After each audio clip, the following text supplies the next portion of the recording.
Today's podcast is brought to you by Audible.com. Get a free audiobook download at audibletrial.com/bonfiresidechat. Over 100,000 titles to choose from for your iPhone, Android, Kindle, or MP3 player. Some of our landings were desperate adventures. We are now prepared to meet the inevitable counterattacks with power and with confidence.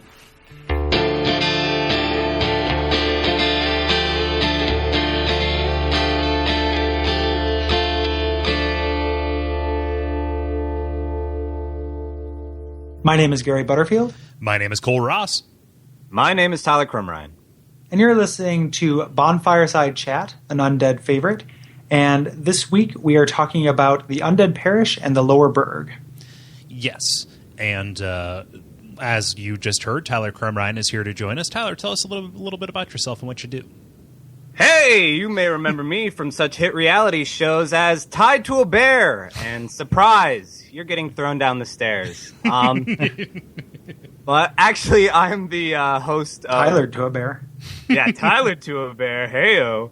I am one of the three hosts of Ninjas vs. Podcast, the Triforce of Wisdom, as it were. And we are a podcast that argues would you rather and versus questions. Sometimes things as simple as dogs versus cats, or things as strange as Batman versus a horde of roughly 200 Beyoncés, which was on our most recent episode. And I've been a big fan of the Duckfeed.tv shows, and also have just interacted with Kole and Gary online for a while. I guest hosted on an episode of The Level, and I have been playing Dark Souls.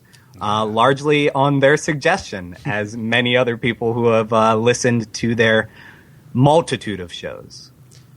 Yeah. Well, thank you so much for joining us, and we are really happy to have you here. So I'm happy to be here. I've been having a blast with the game. Yeah, great. Yeah. Dark Souls is like repeatedly hitting your head against a wall, but it's a really nice wall. Like just exquisite. And it makes your head better. Yeah. Like you're building up an immunity to hitting it in the wall. Like you're building a big, beautiful callus, like a guitar player. Yeah, builds character. And what ladies don't love a guy with a big, beautiful callus on the front of his face? A big, beautiful character. A big, beautiful character callus, yes. Yeah. Yeah, we like to evangelize, and we always like to hear when the recommendation sticks. We stand in our pulpit here in the in our parish, as it were. Segue. So previously, oh man, that was so natural. I know, right? Up until I said segue over and over again. One of my least favorite parts about segues is how you never know when they're happening. So if you can just announce it whenever we make one, that's going to keep me and the listeners up to speed. Yeah, no. You were talking about like the mobility assisting segues. Like you never know. Like he saw one out of a window. That's Segway coming at me. Cole's like a little kid. He's like, truck. Just whenever he sees a Segway. Segway coming at me at roughly 8 to 9 miles per hour. Oh God, it's Joe Bluth. Help. It's coming my way. Yeah. No, we like to call him out so nobody feels scared and confused. Yeah. But you know how else they might feel scared and confused? Segway. By entering the Undead Parish. So previously we had talked about the Undead Burg and kind of left off. We had trounced the Taurus demon, and we barely escaped a fiery death at the hands of the Hellkite Drake. We talked about that boss fight a little bit, but now we are going kind of the traditional way to get into the parish, which is under that bridge. As Anthony Kiedis sung about, that is where we drew some... I don't even know. So, yes, we are proceeding. Segue, quick. Segue. Oh, God. Now, I have a question for you guys. Go. How quickly did you find the ladder that goes down into the Burg from that little bridge area? Because it took me a couple run-throughs to figure out that I could seriously cut off the time that I was taking for those bridge runs. Yeah, I found it right away, only because when I looked out on the bridge, I was nervous about skirting around those pillars. Yeah. I was just kind of like, I was like, I probably can go this way, but my previous experience with that had been outside of Firelink. There's a ring under the aqueduct. that you can jump to. So I was like, I don't really want to do that. What's in here? Just as a path of least resistance. And then it becomes pretty immediate just from the color scheme that you're going to a bonfire area as soon as you're around that corner. Yeah. My heuristic, as far as like which areas to explore before which other ones, if I'm heading up, I want to stay on the same level or go down. Or if I'm going down, I want to stay on the same level or go up just to make sure that I'm not passing anything by. So in this case, since I was going, up and across and it was going that way, I just stumbled upon that area because it was kind of the path of least resistance. There were very few enemies in that in that regard. And I found that, and it was a huge revelation to me. Like, any of those shortcuts that you find, that is like just a huge dopamine squirt. It's like, aha! They're really satisfying moments. Yeah, you are surgically removing like parts of this game that you have to ever see again if you don't want to. Which, we like seeing those things, but if you're trying to get from place to place, They seem pretty evenly spaced out too. Like usually right around when I'm getting an area set on autopilot, I'll find some kind of shortcut. They'll be like, oh, wow. I no longer need to do that ever again if I so choose. They're in various ways. So some of them are kind of better placed than others, I think. This one is really well placed. Even though the run that comes after it going up to the parish can be a little bit lengthy if you don't find the one in the sunlight altar. And like nobody could be blamed for not finding the one in the sunlight altar. Like I didn't find that until the very end of my first playthrough. Me neither. Yeah, it was way late where I even considered like fighting that dragon and getting past there, or considering that you don't actually have to fight him. Yeah. So this this bridge kind of begins one of the more, like in my opinion, arduous journeys in the game. I'm not particularly fond of this area that leads up to the parish itself, right? Yeah. It was pretty frustrating, especially those damn rats. Yeah. Every time, because I didn't have a shield that really had any fair amount of poison resistance at that point. So there were so many times where I would get across the bridge, get past that one spear guy who you would either have to take forever to lure out or just use a weapon that swept from left to right instead of right to left to kind of hit him while you're on that ledge, because otherwise it would just hit the wall and bounce off. Yeah. And then I would finally get to the other end and I'm like, oh, well, I have poison and I can stand around and heal myself for a while, or I can run back and try again. It can die on that infinitely long ladder. Yeah.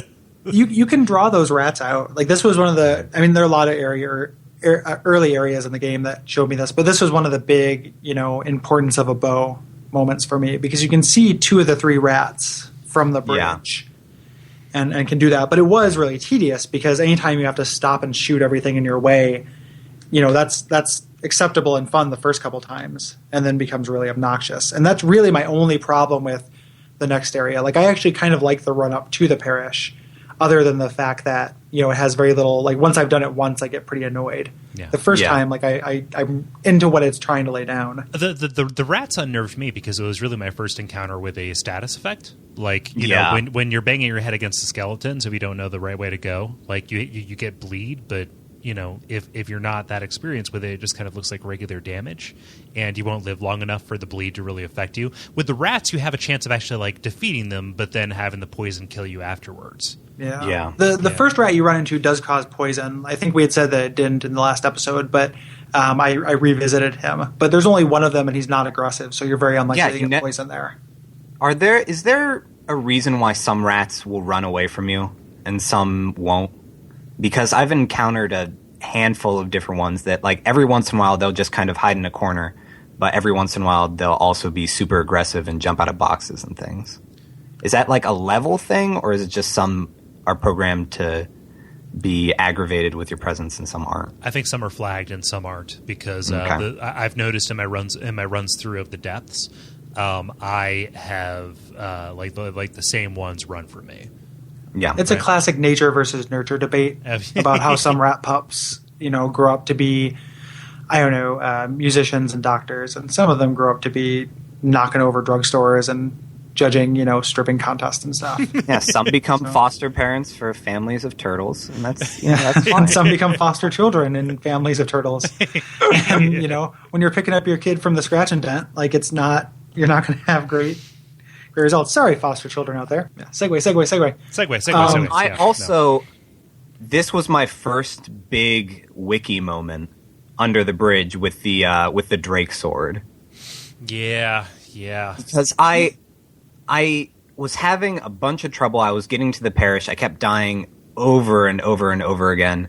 And when it was like, hey, it gave me a couple different things. It was like, hey, do these at the start of the game. And one was go and pick up heal, which I did do right away as kind of like 5 more Estus flasks, essentially. And then the other one was like, hey, try shooting at this tail for a while and you'll get a pretty BA sword. Yeah. And it worked. Who is the super genius who considered that in the first place? Like that's a way of thinking I really respect. Like whoever first stumbled across that you could do that trick, because it's one of those things that a lot of people know, but I learned about it from a wiki as well without specifically trying to find it. It's so ingrained in the writing about the game online. Yes, it's playground knowledge, right? It's the white blocks in Super Mario 3. Yeah, Yep. Like in this case, all that I can think of is somebody like got beyond that just by sheer skill, or not wanting to resort to that, just whatever, not knowing that it was there. Found out that like, hey, anything with a tail, when I tend to hit it, it drops a pretty cool weapon. And so they went back and they saw like, hey, this thing is just kind of like dangling its tail there, and thought like, okay, put 2 and 2 together. So it's this real kind of stretch that somebody may have put out there. I think it might be in the Future Press guide too. In fact, I'm sure it is, and that was released day and date with consent from the developers, et cetera, et cetera. So like that could contribute to it as well. But even then you're not getting discouraged when your arrows are doing like 1 damage. Yeah, like you're just kind of and still doing it. I mean, I think you're right though, because maybe the idealized kind of way of coming across that is having the cutting off a tail of one of the bosses of this area, because I did that on accident. And I wasn't attempting to. So that there's a real high likelihood that you're going to accidentally cut off something's tail eventually. Yeah. And learn the value that like if there's a tail, cut it. Yep. Oh man, the wiki is super helpful though. I try and do most of my stuff on my own, but it's nice, sans any kind of instruction booklet or anything, to be able to go and look that stuff up. Like I've been checking out more lore stuff in it too, since this show got started, and I got more interested in that. If there isn't a Patton gif of George C. Scott saying, "Dark Souls, you magnificent bastard, I read your wiki!" there needs to be one. Internet, please. That's all I want. My strategy in relation to the wiki was always to go through an area and complete it, and then look at the wiki for what I missed. Yeah. So I would try my best to explore stuff, but I knew that there were some things that I was just not going to find, and I just wanted everything about the game. Like I just wanted all of it in me. Yeah. Like as much as possible. So it wasn't acceptable to me to have the idea of like missing things. But I gave myself one honest run through of everything. Yeah. If I found myself hitting my head against a wall, even if it did make me better, then I would go for the wiki. But that was after like dying 4 or 5 times at something that was obviously not meant to be a meat gate. Yeah, it's a nice like choose your challenge type thing. Yeah, like you can set the Dark Souls is always going to kind of throw the hardest difficulty at you, but you can kick it down a couple notches, which I appreciate. That and the really active YouTube community is great. Yes. Yeah. Definitely look up help if you're at a point where you've done something enough times where you're like in danger of quitting the game. Like don't deny yourself the rest of the game out of pure bullheaded stubbornness. Like that was always my perspective as well. For real. Like if I got to a point where it'd be like, okay, if I had a buddy who would say like, hey, you should do this, then the wiki would be that role for me. Yep. That and the Something Awful thread, which has been just a persistently good resource in general. Mm-hmm. Yeah. So Something Awful is okay, I guess. Yeah, it's all right. No big deal. Yeah. after you fight these rats and you climb this ladder, and if you're poisoned climbing the ladder, then go down to the bottom and start over. But you get up to the top of this and you're at the parish gate, which is, it's kind of an interesting spot. So you get to see the access to the sunlight altar, so you know that there's something you missed there. I didn't know how to get it, but I saw the gate. And then you can continue up to fight your second Black Knight, which for some reason, or not for some reason, it's because of the geography, is considerably harder than the first one. Oh, yeah. Did you beat that guy, Tyler? I did not. Later on, I came back and had a very satisfying I'm much stronger than you moment. But that was that almost discouraged me from Kole's method of exploring. Because I was like, oh, there are going to be things that are easily accessible in this game that I probably am not ready for and shouldn't be ready for at this point. So I'm not gonna explore every nook and cranny in fear of, never being able to get to this point again. Yeah. So it was one of those things where I ran into it once, got completely decimated, thrown back down the hole to be feasted upon by rats. And then after I kind of had the area under my belt, knew of another safe bonfire, came back and hit him a couple times. Yeah, it's the freedom of having nothing to lose. Yeah, is the thing. Go when you're not going to have to make a huge trek and you're not risking very much. And the big difference with this guy is that he has an overhead strike that you can't shield. Right. Yeah. So the first night, you can block everything, even though your stamina might not be quite up to snuff. But this guy can definitely do attacks that you have to dodge. And as far as from a gameplay perspective, I think that's probably the point of that progression for this guy. Yeah. It's a weird order of operations thing, too. Because, the best way to handle him is to go up, grab him, and then draw him out into a wide area where you can circle strafe, just like with any big enemy where you have to take your time with them, right? Mm-hmm. You don't want to do anything on a spiral staircase. Move a couch, fall down one, or fight a Black Knight. And in this case, if you're just going for the nearest thing and you awaken him, you have no way to run except to go back down the ladder or run into an area with a gigantic armored boar. Right, yes. Right. So you can do that stuff first. Yeah. I've fought him up on top of the tower and won, but it's really difficult. So. How many angels can dance on the head of a pin? Yeah. That boar. So this first area when you're facing the gate, I feel like this is one of the stronger tutorial moments as far as drawing things out, right? Yeah. So if you have a bow and arrow, again, just like the rats, this becomes manageable because you can pull in all of the individual, soldiers. You don't want to pull in the boar, but the boar has a fairly shallow aggro radius. Right. He's not going to come after you as easily as the hollows will. Mm-hmm. Yeah.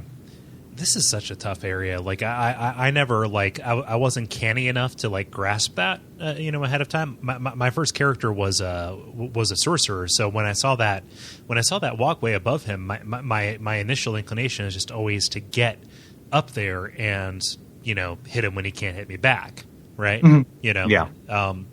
And just there are so many enemies, and they're provisioned in such a way that it is just a bear to even handle them. It's a bore. It's a bore to handle them, indeed. Thank you. No, but the spear ones, the spear undead warriors are always really tough. Then you have the crossbow ones, kind of making your life hell. This is one of those areas where it's kind of like, oh, they deliberately did this to mess with us. Right, yeah. when you get to the top of the stairs. Yeah. I was really happy listening to the appendix that Zach also thought that you had to lure the boar into crashing through some kind of door for you. Because I would lure out all the enemies, and I would go ahead and take down the hollow, and they'll be like, all right, now I'm going to try and take this boar thing down. And I thought that I needed to get into a position where I would do a jump attack on it, like like that first demon, but I wasn't getting any good angles there. I was just hurting myself because I started out as a knight, so I had pretty heavy armor for the first bit of the game. And then there was one time where he ran me down, but I was standing by some boxes, and I think a wheelbarrow or something. Yeah. But he crashed through those, and the way my camera angle was, I thought he had broken through the door behind me. Oh no! Oh yeah, and that it had just like being Dark Souls and being difficult had respawned when I came back to the area later, and there was still a very solid door there. So I kept trying to position his charges into that door for probably a solid hour, thinking that was the right way to go, until finally I managed to, using those fires that are around the area, and also just running to the right and getting behind pillars and things when he tried to charge, took him down normal. I didn't get any kind of... I've seen people with this crazy helmet though from it. Yeah. I got no helmet. I got that the first time I beat him. Yeah, it's a cool drop. It doesn't, you don't always get it, but it looks real badass. Like if I'm playing a low, and it has tons of armor value, like the equivalent of a light armor set. Mm-hmm. So you can either you can wear a set of like dinky robes, or you can just wear a helmet that's a mechanical boar's head and be naked from the neck down, and you look rad as shit. Yeah, that fire I talked about in the appendix episode, but that fire method I think is that was a great Dark Souls moment for me, figuring that out. That you can lure him into those fires. Yeah. Because if you try to fight him with weapons, that's a fool's errand. Like he has ridiculous physical resistance.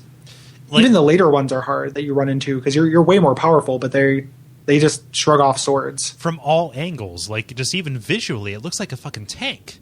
Yeah. Who armored this boar? Who gave him this armor? Like, so much of this lore stuff comes down to a question of like ontology. Just like what made this be here? It's super goofy. I know it's Dark Souls, video game logic or whatever, but like it's one of those weird incongruities that I can't just accept. For some reason, I always thought it was a mechanical boar, like a clockwork boar. I don't know if that's actually the case, but. That was always my thought. It could be. Yeah. Not that that makes any more sense. Like armoring a boar / building a clockwork boar are, just as equally inscrutable. Yeah. Unless it's a guardian. Like, yeah.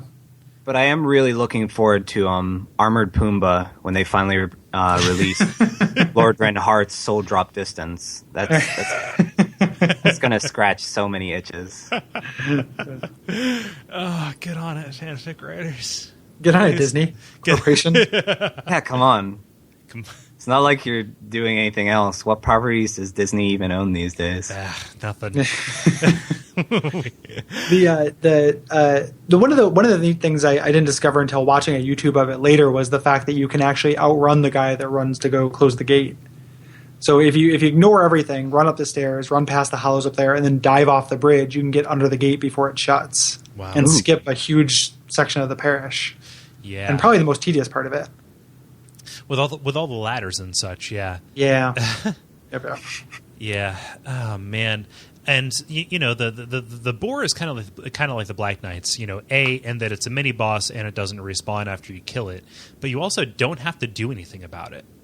Like just before we recorded, I'm rolling a Dex Faith build that is named Churchill. So if you find him online, that's me. It's actually going to come up as your Xbox Live or GFW name. I know, but regardless of what you name your character, which sucks because I've made a lot of like theme characters just for summons, and people can see my names. Like, who's not going to summon unemployed Solaire? Like, my name on PSN is P-Dunkadelic because Parliament Dunkadelic would not fit in for the naming area when I got my system. It still fits the theme though, right? Yeah. P-Funk, right? Yeah. P-Dunk. Yeah. So in this guy, like, I had really no hope of ever beating this boar without resorting to trickery that I didn't really have time for because I was trying to see as much of the parish as possible. So I just ran up to the top and then jumped off of the bridge and then went down the stairs. It was like, later, bye. Yep. Yeah. The one little bit I like about the church basement area is I like the hollow that kind of tempts you and then runs back to the ambush. Mm-hmm. I feel like that mechanic is kind of like a principal mechanic of a later area, so I don't want to quite go into it yet. But I love it anytime that you're being tricked or tempted or trapped in this game, that the enemies are setting these things up for you. That's really the only thing to recommend it. Like the actual ladder area is fairly tedious. Yeah. Although I did realize when I was going back through that area some in prep for this that there is a soul of a brave knight, soul of a large soul of a something. I don't know. So many different kinds of souls. There's one up in the rafters. Yep. That I didn't notice until I was going backwards through, and also had some experience with like, oh, I can walk on top of really, really thin things and get to items. Yeah. This is something that I have to do later. You also get a real important key down there too. So it's like mechanically not that strong, but there's reasons to be there, even if you skip it. You should still go down there and get that key. You get the mystery key at that point? Yep. Yeah. Yep. The key to unlock low track. Yeah. Yeah. But after you kind of go through this basement area, you end up in these kind of like various kind of confusing towers and hallways and such that just kind of go on the outside of the parish. Yeah, they're like ramparts almost, right? Yeah. Yeah. Yep. And you run into your first Balder Knight. Yeah. I want to spend some time on these guys because this was like my first real big oh shit moment in the game. There were a couple that were kind of like, oh wow, yeah, this is a thing. But these Balder Knights are a learning experience if there ever was one. It's probably the toughest regular. I mean, well, not probably. It's definitely the toughest regular area enemy you've fought so far. Yeah. So non-mini boss, non-boss enemy. I kind of appreciated that. It was a bit of a Goldilocks moment for me, where the challenge wasn't impossible, but it was far from easy. But it still seemed like something like, okay, this is something that I should be able to deal with. This isn't a Black Knight, but this is something that has a different moveset and is harder, and that I should be able to handle if I've got these mechanics down well enough. Yeah. It was my first encounter with anything parrying or riposting me. I was just about to bring that up. Yeah. Like, it's real important that they have your moveset. Exactly. I mean, and it's further evidence that this game does follow its own rules. They can't do anything really that you can't do, aside from the stances they take. Right, but you have your advantage at that point. They can only parry you if they are in that weird overhanded stance, right? Right. This is where I learned that people cannot parry jumping attacks. Right. So once they go into that, you do a tap R2 attack, and you'll break their guard real easily. But I did have a hard time with these guys. They weren't super difficult. I think it's probably a little closer to Tyler for me, like where they were a real nice kind of sweet spot. Yeah. For me, and I like the way they look a lot. Oh, like gosh. just in a Trapper Keeper cover, like drawing them in high school on my notes, kind of way. Like it's I would love a Trapper Keeper with just one of those, just out in space, surrounded by dolphins and lens flares. Oh, Balder that'd be Knight on a wonderful. motorcycle. Yeah. Lisa Frank. Oh, it would be glorious. Dark Souls by Lisa Frank. Riding a kitten. Be still my heart. Yeah. Definitely. Those ragged cloaks and stuff. Yeah. I like cloaks. Yeah. Do with that what you will. No, but no, that's great. I'm learning so much about you, Kole. I know, right? Oh, put that on my trading card. Write that down on the gift list for next Christmas. Somebody's got a birthday coming up. No, but they're definitely one of the first enemies that you really have to spend a lot of time with. Any of those previous, either the Hollows or the Undead Warriors, they pose a really big threat if they're in groups. But if they're in if they're single file, you can manage. Whereas one of these, for me anyway, you had to dedicate a lot of time and attention to taking them down. It's a duel. It is. Like they duel you. Yeah. I found myself prioritizing enemies too with these. Like if there was an area where there was a hollow and then a Balder Knight further on down the line, I would make sure like, okay, I'm going to do as quick a takeout for this enemy so that I can actually devote thought and energy to him when he eventually gets to me from the other end of this hallway. Yeah. Mm-hmm. Yeah, and I don't know. There's a theme in this game of like the first time you see a really badass enemy, they are standing with their back to you. Yeah.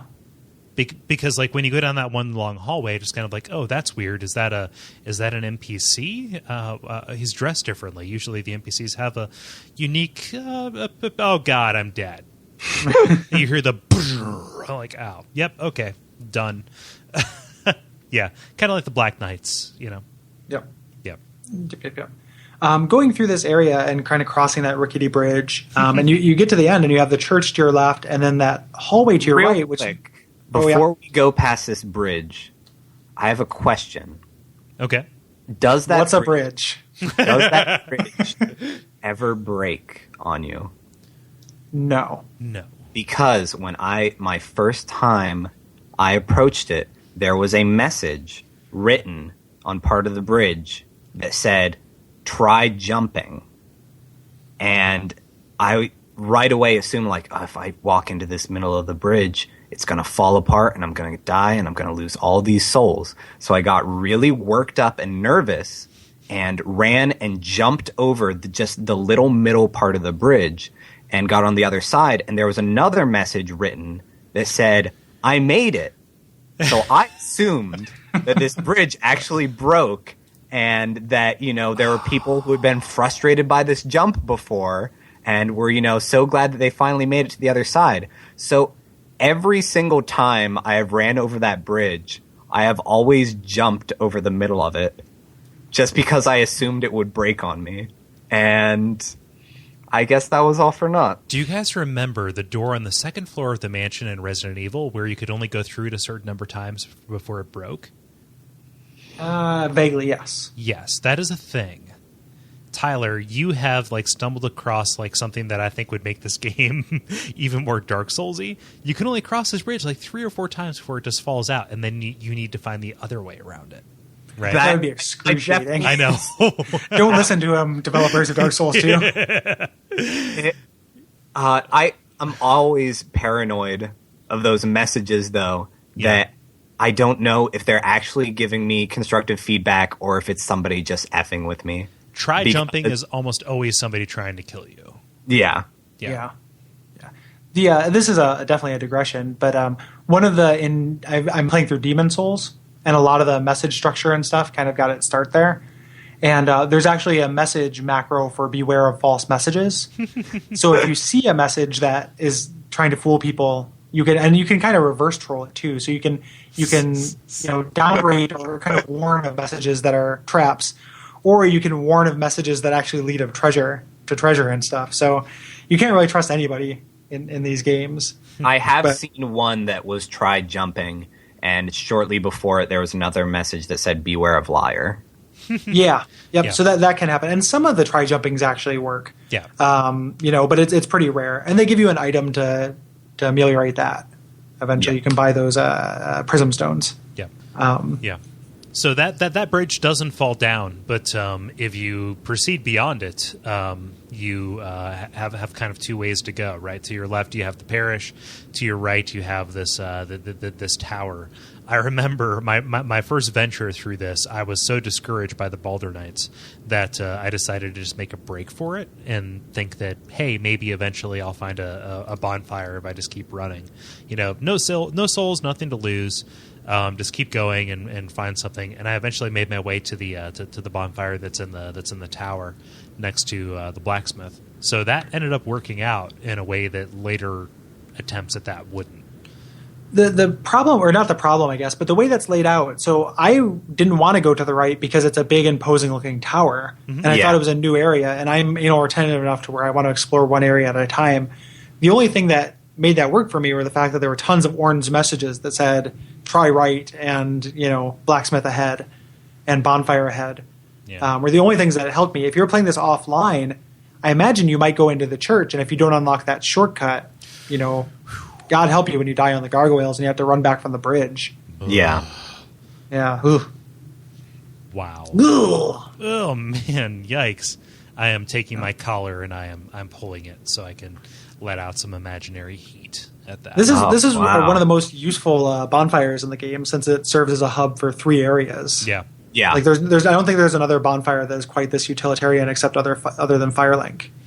Yeah. When you guys were playing through for your first time, when did you take on the Prowling Demon downstairs? Was that something that you were like, "Hey, I'm gonna work on this," or you're like, "Oh, well, wrong way"? I did it right away, and I succeeded within one or two tries because I was a sorcerer, and range combat really, really works well against those. Yeah, I did the same thing. I didn't realize I could run past him, except I was a pyromancer, and that's a little too close for comfort. So I used arrows, and tons of my time I'll never get back. So I blinked at him with arrows and probably sank the entire amount of souls that I got from him into arrows to get past him. But yeah, range combat. I mean, sorcery for this, like for the playthrough I'm doing for the show, I'm using sorcery, and in a lot of situations, sorcery is kind of the easy button on a lot of these things. Yeah, not all of them, but like a lot of these encounters and bosses are made a lot easier with sorcery. Yeah, as my knight, that it was something that I was like, all right, this is pretty hard. I don't know if I should be doing it, but because it's so close to a bonfire, I was like, I'm gonna give this a shot. So that was where I really learned the value of blind spots and also just figuring out movesets, putting obstacles between ranged attacks, things like that.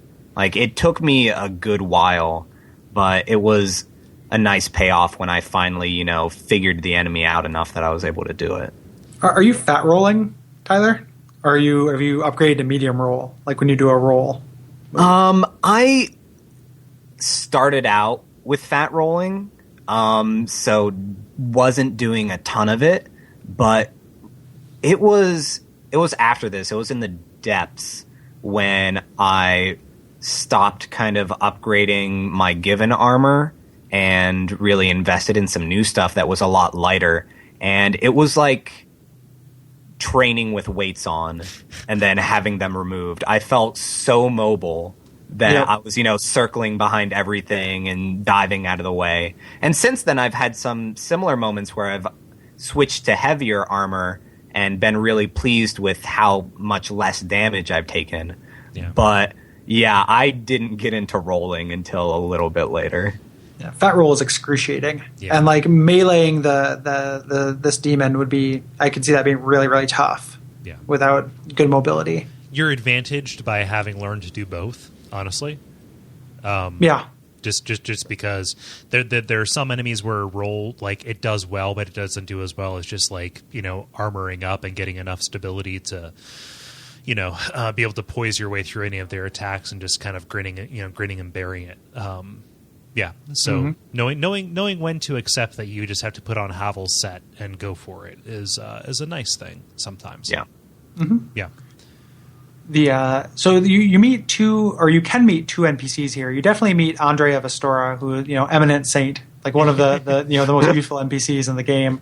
And then you can also this is a good time if you want to start his quest line to head over to Sen's Fortress and meet Sigmire. Yeah, I missed him. I had no idea who he was until I saw the name in the show notes and looked it up. Also related to the show notes, at the Baldur Knights, you said they are the hunters of this game. Definitely read that as haunters, and saw the Pokemon wearing mail for a while, which also would have been a very satisfying Trapper Keeper. Yeah. Oh God, Pokemon and Trapper Keepers, dude. They're kind of the Sizors of this game. Yes, a little bit. When I said hunter, I'm talking in the Resident Evil sense because one of our responses is it evoked that in me. But we'll get to that when we get to the appendix. Yes. Mm-hmm. So Sigmire, Chop Master Onion. You don't know that that's Sen's Fortress. You just know that it is a huge gate. And it just screams, "Come back later!" Right? Yeah. Yep. Yeah. I love Sigmire. So Sigmire is a great NPC, and I love his non-threatening body posture. Like almost when you're not supposed to attack people, with one exception, they have a body posture that communicates that. And Sigmire is just real charming. I love his voice work. I love the effect on his helmet when he's speaking, and it sounds all muffled and far away. Yeah, big fan of Sigmire. You don't learn very much about him other than he wants to get into this gate. At this point, though. That and he has a tendency to drift off into reverie. You know? Just, Yep. Yes. Oh, forgive me. I was absorbed in thought. I've waited. Oh, yes, I've waited. Have I waited? There's a wonderful YouTube video that shows the faces of these characters, either unmasked or just kind of somebody walking up with the binoculars and just kind of saying like, "Hey, here's this dude," and he has a kickin' mustache. Yeah. Yeah, I watched that video, and it is equal parts really interesting and completely terrifying.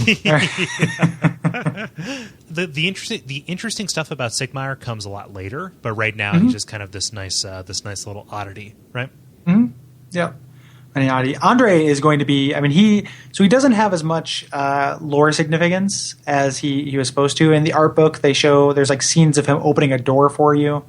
And kind of unlocking things. And a lot of fans have speculated that door, like he was ultimately going to be the one that gave you access to the end boss of the game. That it wasn't in the game, so it doesn't really matter.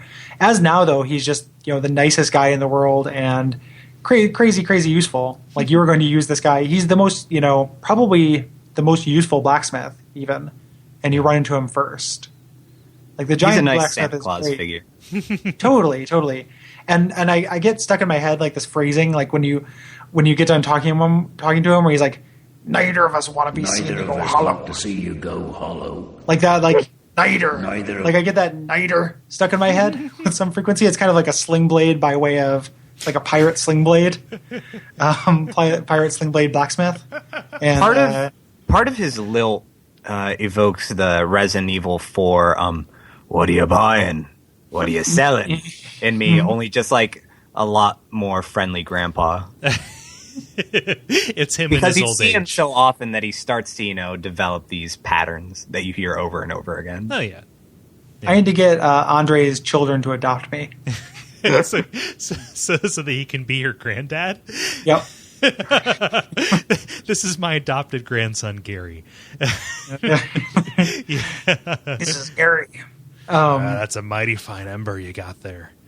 Yeah. Do we know lore-wise? I mean, it kind of ties into that a little bit, but why he is selling the Crest of Artorias? No, I think it's just proximity.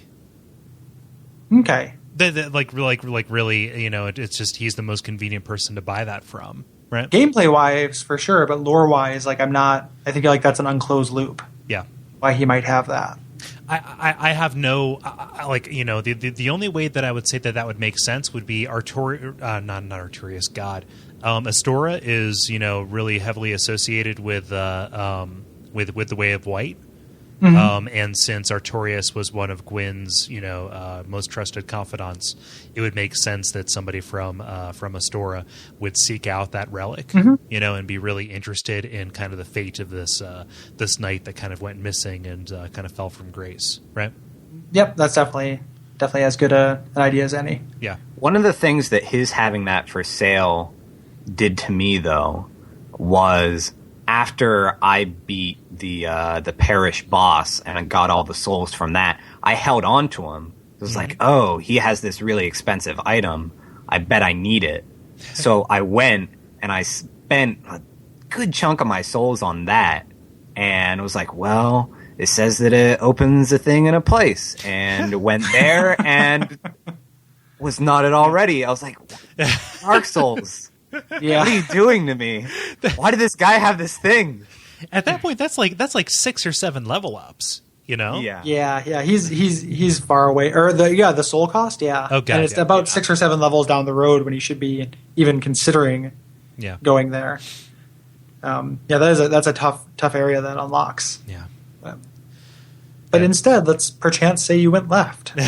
And perchance segue. To dream. Yes. So I like how that's our new meme. Just with the one episode, we've done it like 5 times. Yeah. So you go into the parish. God help you if you're human. At this point, we're going to assume that you're not. Yeah. Yep. The parish is a real hotspot for PvP stuff, and it was also kind of my first experience with that. but this might not be the time or the place. We'll focus on the single player stuff right now, unless I'm vetoed. But yeah, yeah, I think that like once we kind of get through this part, like Yeah. we can tell invade, like we're doing a location based structure, so we can talk about Cool. PvP and invasion stuff as it comes along. Yeah.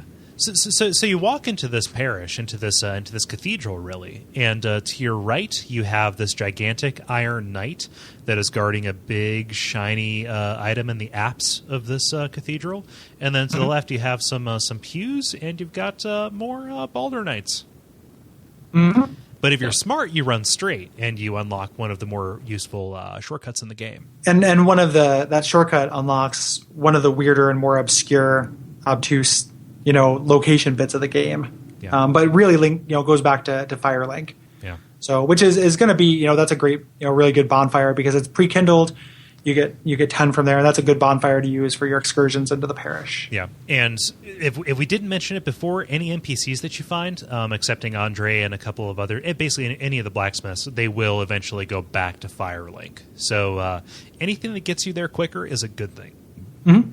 It's cool and kind of weird how small this world is, despite it being huge.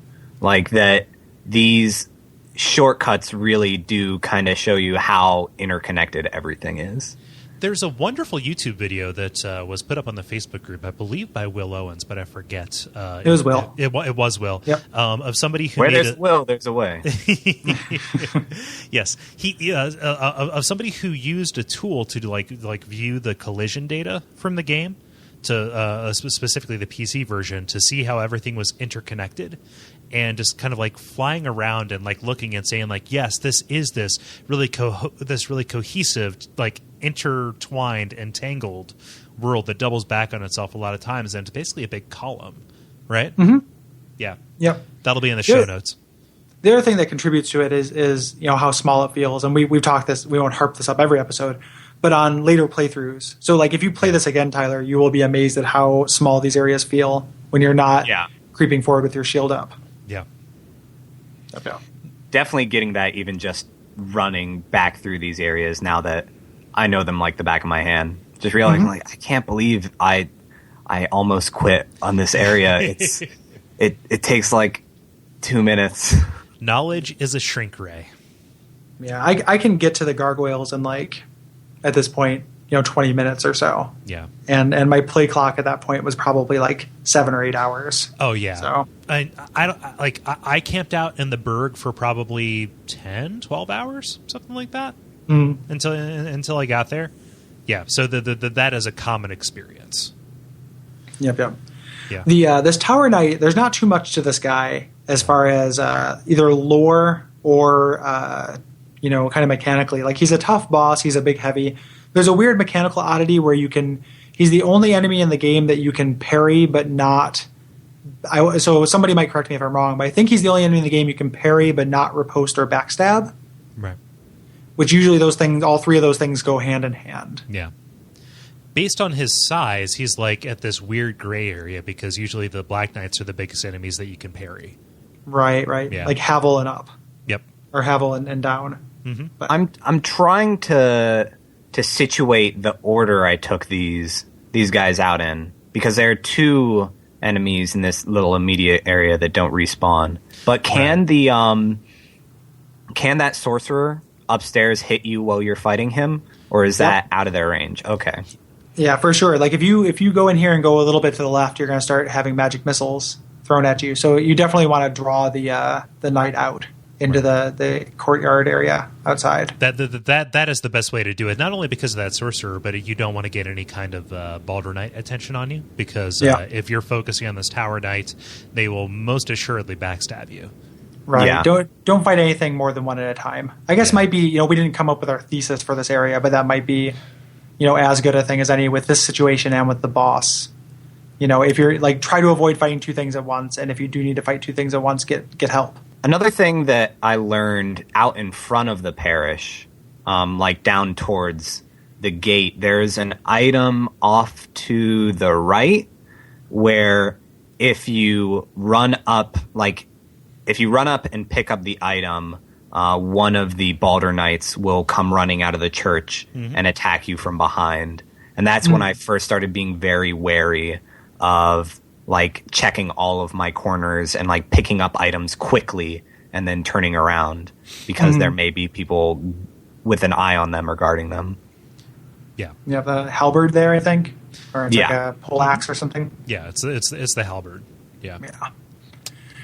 The fact that the Tower Knight is guarding a Firekeeper soul is pretty neat from a lore perspective. Because at this point, like I love it where you find evidence of dead Firekeepers. So I always just kind of imagine like this would have been an area of similar importance to like Firelink or the Daughter of Chaos or something like that. Like there was formerly somebody, and I think I mentioned this in the first episode, but if I didn't, it's one of the neat kind of signs of progression in the world. Yeah. Like the world is static when you're in it, but you're kind of coming into a macro time of change where I feel like maybe all of the Firekeeper, and I don't feel like it, like all of the Firekeepers are probably on their way towards dying. And you're coming in where half of them are alive and half of them are dead, more or less. Yeah, and this parish is kind of like a nice piece of evidence that like Gwyn's dominion is diminishing, right? Like because that's all that this area could be like built in worship to, right? Gwyn. Right. You find Petrus outside. Firelink is essentially an extension of the Undead Parish, right? You find the shrine to the Firstborn right outside of this, with the only remaining undestroyed statue of ostensibly. Well, that's probably spoilers, but continuing. Right. A statue to ostensibly. Yes. Ostentious. Yeah. Yes. But yeah, just kind of like the really the only place in this game that is in any kind of repair is Anor Londo, right? And everything else, as you extend further and further away from that, just things are just blasted and ruined. And this is kind of like at a midway point. We'll talk about that in the Anor Londo episode. But I love the kind of twist on that. Yeah, that comes up. So good, so good. I can't wait until we're off mic so I can ask if Tyler did it. I don't think I have yet. I'll keep an eye out for some M. Night Shyamalan business, though. Yeah. Don't. A good advice for this game is like once you beat it, you're immediately kicked into New Game Plus. Like, don't beat the game without asking one of your friends if there's anything cool you should do. Right. Okay. Like you can do it all right at the end, but definitely ask one of us and be like, "Hey, I'm just about to beat it," and we'll tell you, "No. Try this." I've definitely found some extracurricular things already that have been very cool, but in the interest of time and spoilers, I won't go into them here. I mean, I just have played so much of the game. I talk about all of it. Yeah, he is. Such a big game, really. Yes. Yeah. But the channeler, though, he's a guy.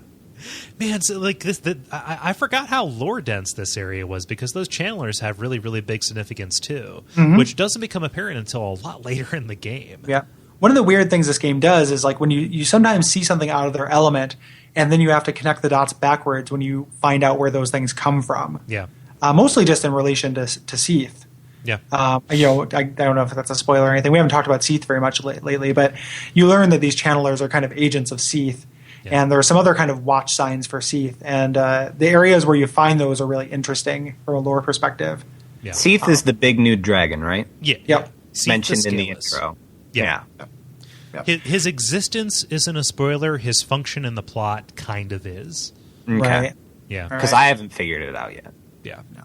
The mini boss fight with him I really like, though, because at that point, this is definitely the channelers have this amazing dance they do that buffs their allies, and you've never fought this many enemies at once. Like when you round that corner and the sea of hollows come out glowing at you, like I really like that part. Like that's really difficult, like managing your block time, losing ground, like making kind of tactical retreats and baiting one to follow you while the other one attacks, so you can kind of isolate them.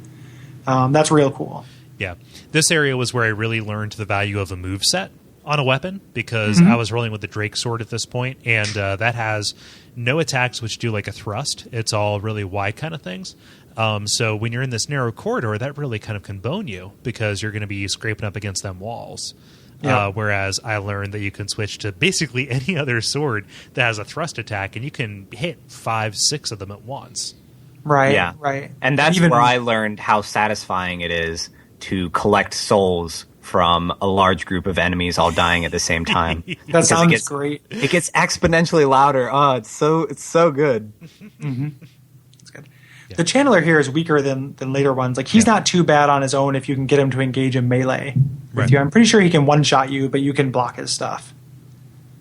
So Just tonight, I had a really fun experience with him. I was fighting him, and I wasn't able to lure him away from the ledge. Since I was rolling that Dex character, and I'm not really used to fighting with low-powered weapons, I was kind of taking more knocks than I would be used to, and I accidentally kicked him off of the ledge when I was really low on health. So I was kind of like, okay, I'll go and find him. But then he magic missile me from the floor. So like if I would have been able to get like 1 or 2 hits on him at that short distance, he wouldn't have switched to ranged. But because I kicked him off, he was able to get me. yeah. Fucker. Yeah. I Go ahead. I have a weird relationship with kicking enemies off of things. It's I've tried it a couple times, but I can never do it quite well enough for it to be reliable. Mm-hmm. I did somehow. I don't know if it was actually my kick that did it or a glitch or just angles in the AI, but I beat the Taurus demon by kicking him off the bridge. What? I have no idea how it happened because I didn't even know that there was that ladder that you could get up to the archers and then, jump down at him and get out of his way. So I had just been bull rushing him over and over and over. Bull rushing. And there was one run where I was just trying a bunch of different moves and circling around him, and he fell off the bridge. And He must have backed off, yeah. Yeah. I don't know what it was, but there was a splash, and then I got a whole bunch of souls, and it was really cool, but also did a horrible job of setting me up for anything else in the game because I just tried to run and be like, oh, there's got to be some kind of like instant win for all of these bosses, right? And it never really happened again. That's not true. Like there are some instant wins and they're real cool. The kicking is definitely it's definitely something you rely on a lot early in the game.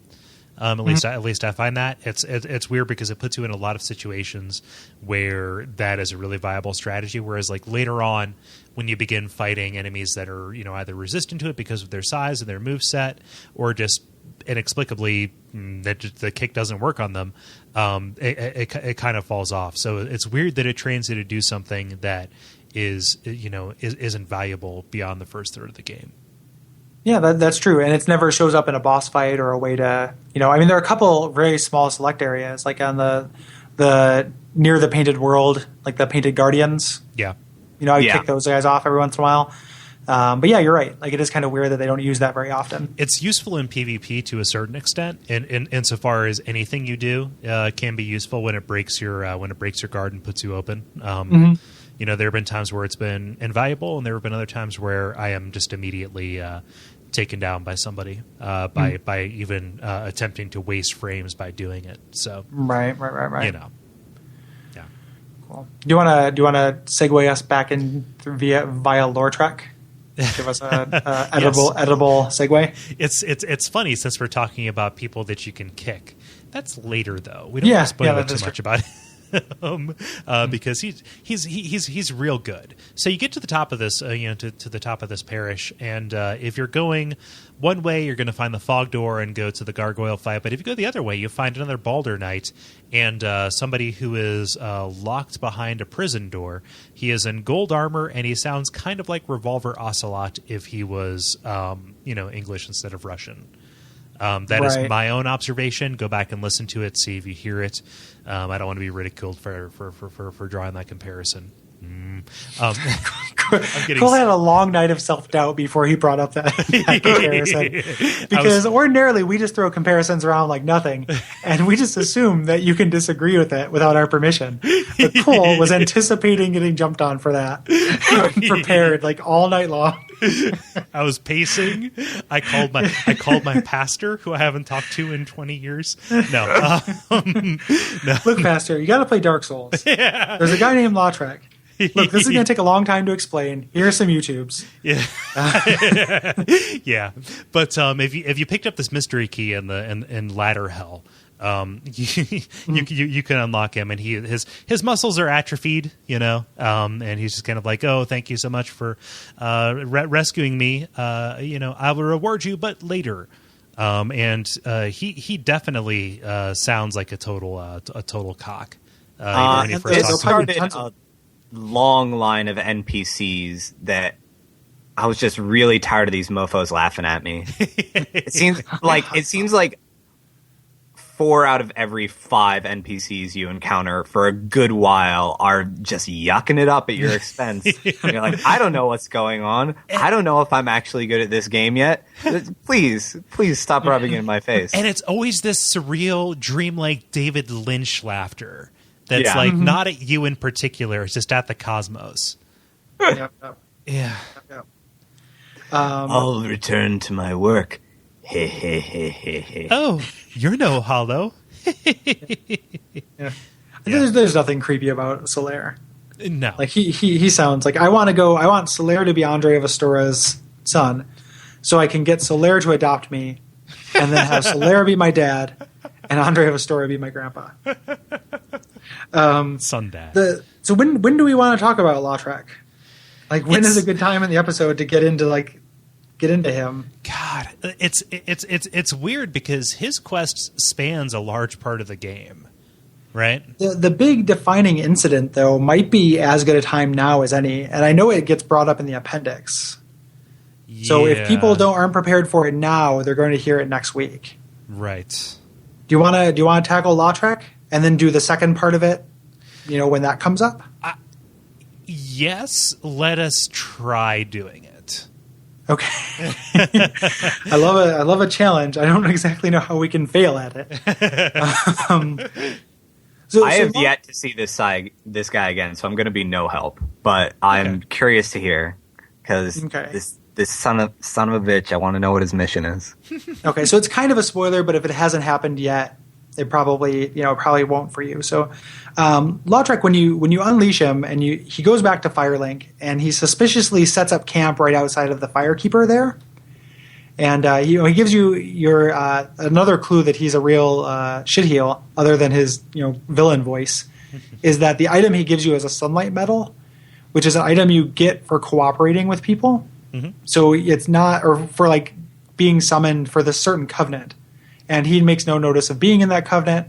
Maybe you're. He does though. When you summon him later on for the Gaper, he glows orange. Does he? Yeah. Yeah. I went in and did some research on this. That actually isn't true. Lautrec is a white phantom when you summon him, and his sign is not a gold sign like Solaire's is. I'm going to keep it in here just as a gesture of contrition. So ignore this part. Thank you. Huh? He is a member of the Warriors of Sunlight. Are you sure? Yep. Okay. I didn't think that was true. Okay. So anywho, he gives you one of these things. Not a clue. What is a clue is throughout the game, all of the creepy things he says about your Firekeeper. Like there's some things where he's like, I've been watching her and, I've gotten everything I need out of her. I have some business that needs to be attended to. and does his creepy laugh. And at a certain point, if he's left unattended, he will kill your Firekeeper. I definitely experienced that, but I had no idea he had any part of it. Yeah. Like I just came back and it wasn't lit anymore. And I figured that it was a time passing in the game type thing. Where I was like, oh, I remember interacting with this person before, but they were really quiet. I guess maybe they just finally passed away or gave up the torch or whatever. But man, I would have taken him out because that makes that area so much less convenient. It's crippling. Mm-hmm. Like and it's a long time. So it's like they're kind of event flags. When you say it seems like there was a certain amount of time before it passed, like there are event flags that have to happen before he'll do this. But it's a long time before you can rectify that. Did you fix it? Did you ever restore I that? I haven't figured out how to fix it yet. Yeah. Okay. Like, you have to go down there and you have to pick up a very specific item that is left. And then, like, later on, you'll get like a big waving red flag that says, okay, here's where you've resolved this. Right. Yeah. But he's an interesting NPC. Yeah. Right. So like he is. He's Lautrec the Embraced. He has this armor of the Embrace, and he worships. What is the name of the god that he worships? The goddess who does not appear in this game. Velka? It's not Velka. It's somebody from like a far off land. Well, he's from people at home are screaming. he's from Karim. He's Lautrec of Karim, so he's definitely from the same area as Creepy Oswald. Yeah, I forget. I'm going to look that up while you guys talk, actually. So forgive my typing. Now, if you take him out at one point, like, is that feasible before he would logically carry out the deed? Like, would it prevent him from? All right. Yep. You can do it a couple of different ways. I mean, you can fight him as soon as you let him out of the cage, and a lot of times I see a lot of orange warnings like "Be wary of liar" and "Demon ahead" and stuff like that. Before I saw a couple of those and just figured he was a dick, but I wouldn't figure out why until later. Yeah. Every time someone's a dick to me, like if I go into a Subway and the guy's like not nice, and somebody's like, "Hey, don't go in and get that Subway. This guy's a dickhead." I'm not going to go in and stab him in the throat. Like, some people can just be jerks. This is 11 inches. Yeah, he said $5 foot long. Here's my $5 foot long sword. You sons of bastards. Yeah. There's an upside to killing him early, which it gives you early access to one of the better rings in the game, the Ring of Favor and Protection, whose item description actually says which goddess he is affiliated with, Fina, known in legend to possess fateful beauty. And this is kind of it raises your HP, it raises your stats, and it raises your equipment load, but it breaks if you take it off. If you wait, you actually get this ring plus some other equipment, including his armor, which is pretty good in terms of medium armor goes, and it's excellent for making a theme character build if you want to really freak people out. And it looks cool. Yeah. Like I like the way his armor looks. So he's collecting humanity and Firekeeper souls for her. Yes. That is the best explanation that I have found. I've done a lot of lore diving into this game, and that's one of the more inscrutable parts of this. Yeah. Yeah. What's interesting about him and like what makes him kind of useful is like he doesn't lie ever. No, really. He doesn't. Like, and he will make you pay him for information, but he will give you really accurate appraisals about some of the stuff that's happening in other NPC quest lines before he kills the Firekeeper and goes off into his own world. But he's great for Petrus. Yeah, Petrus's storyline. Like he helps a lot with that. In case if you haven't figured it out, because the clues at that point are just his stash and having the cracked red eye orbs. But you can very easily miss that stash. Yeah, and you can very easily just not draw the connection between the two of them either. So So yeah. He's a real interesting fight too. If you choose to go for him, he has what's the name of the weapon he's holding, Gary? It's a Shotel. A Shotel, or is it a Shote? I think it's an I at the end. Nope, it's an L. Okay, as a Shotel then. I apologize for second guessing you. It's okay. But it bypasses your shield. This podcast is spiraling downwards. Oh, falling apart. No, but it bypasses your shield, so you really ought to be ready to take care of it because you have no way to guard from him. The quick way to take care of him is when he's sitting there just kind of eyeing I imagine it being like a Looney Tune where he's like looking at the Firekeeper and her turning into a giant cut of meat or like an ice cream cone. When he's doing that to your Firekeeper, if you kick him once, he like stands up, and if you kick him again, he falls off the cliff. Yeah. And you have to reset the game to get his equipment, but Yeah. Worth it to kill the motherfucker. Unless you want to do the resolution where you get to fight him, which is pretty cool. Yeah. So, and the first game, I definitely fell victim to his charms and she died. In the second time I play, and every subsequent game, I usually let him kill her because the resolution is super satisfying. Yeah. Mm-hmm. Yep. So all of that is started by just wanting to be a good dude and letting this person out. You have no reason to doubt him. There are other NPCs who are creepy that are really not that harmful, right? Yeah. But with one kind of exception to that, which Lautrec will warn you about. So, well, Yeah. He's not a direct threat to your ability to do your job, though. Right. Yeah. Yeah. Like Latrex. And he will escape on his own. Like, Yes. even if you leave him in there, that's not a way to avoid it. So Okay, I was just going to ask that. Yeah, like the topic of like what causes him to be released, like it's just about up there with how do you revive Eris or Shala, or how do you get Missingno in Pokemon? You know, like this is it after you collect all 3 Firekeeper souls that are accessible? Is it after you ring both bells? There are just a number of interleaved requirements and dependencies that most of them, if you don't take care of them, will lead to you having an inactive fire link, sometime right before Sadness. Yeah. So after you free Lautrec, you can go to the fog gate to fight the boss for this area. It's on the roof, looks nice. There's no immediate boss, which is rare. Like usually, as soon as you go through the fog gate, you get the music and everything. But all of a sudden, Gargoyle.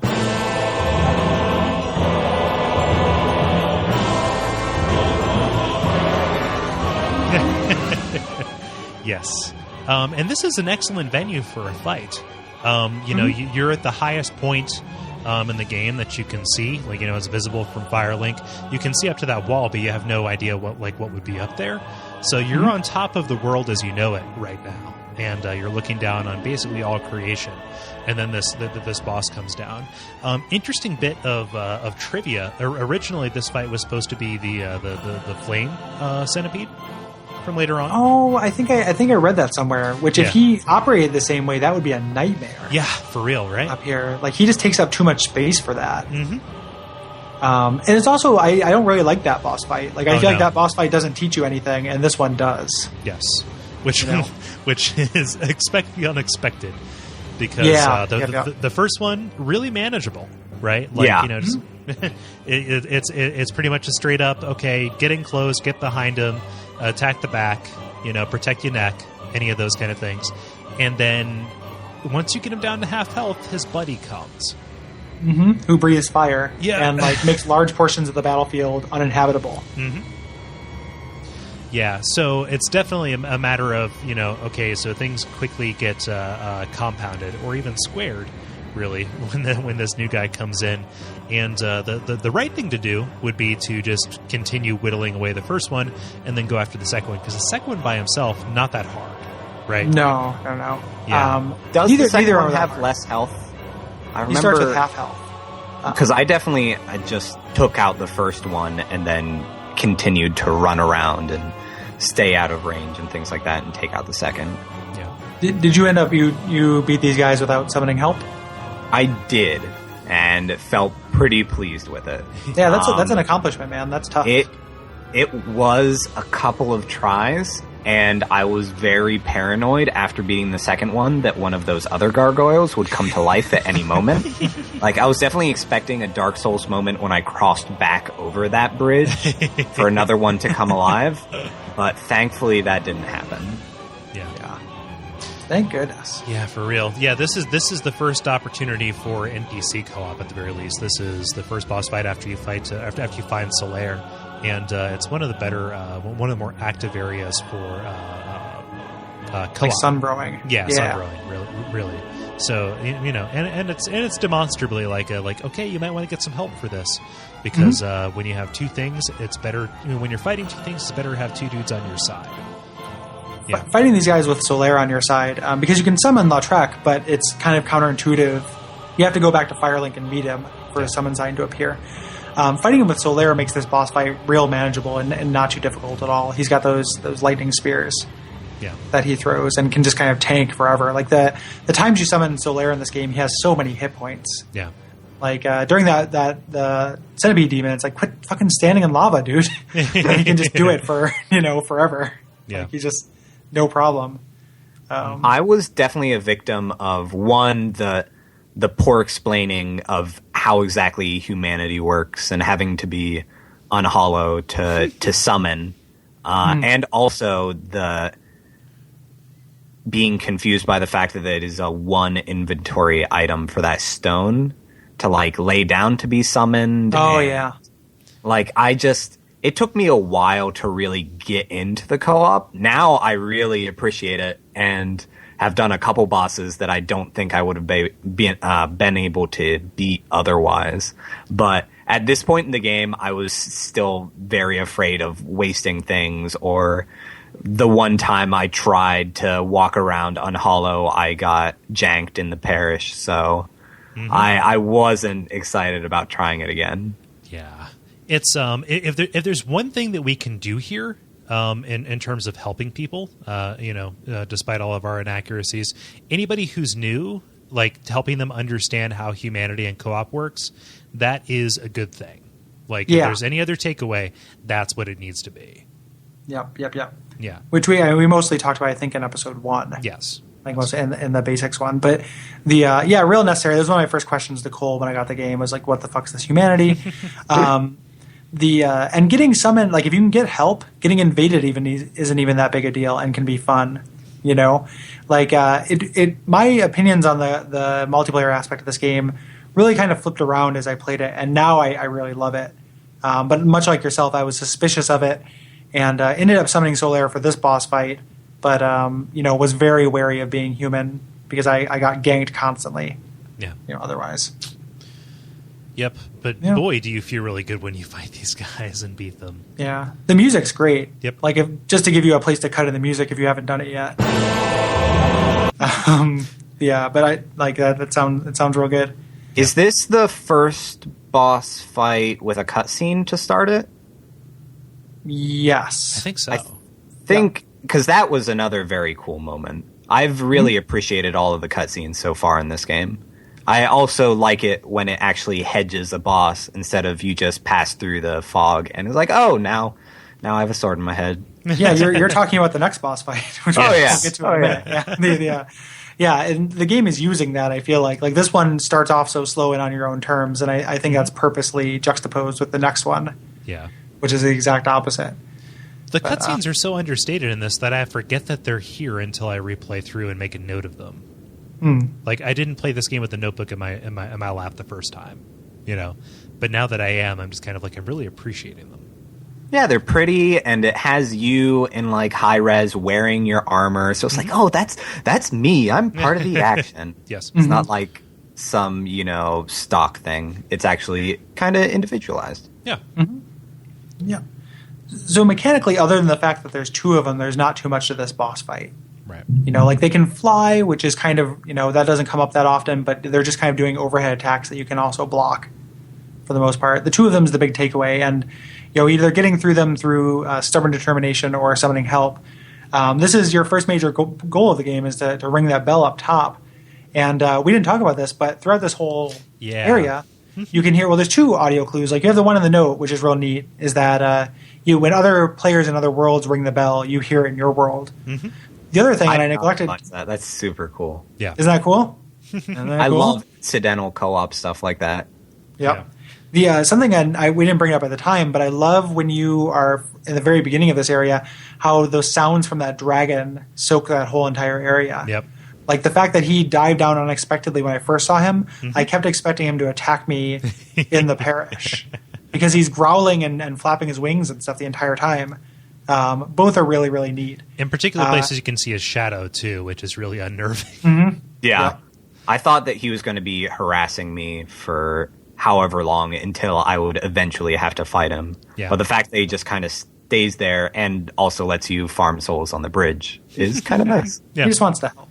The other cool sound cue is if you're running by and you're not quite sure where to go, you can hear Andre. You hear the ting, ting, ting, which is it could be a bad thing if you don't know what he is, but I definitely remember taking comfort in that and thinking, okay, that is somebody doing something. I'm going to go there. You can hear crystal lizards too. Like it pays to keep your ears open. Yeah, like in the game. So after you ring the bell, you go downstairs and you run into one of the lesser developed NPCs of the game. Yeah. Like Oswald, like he's way more mechanical than he is lore. Mm-hmm.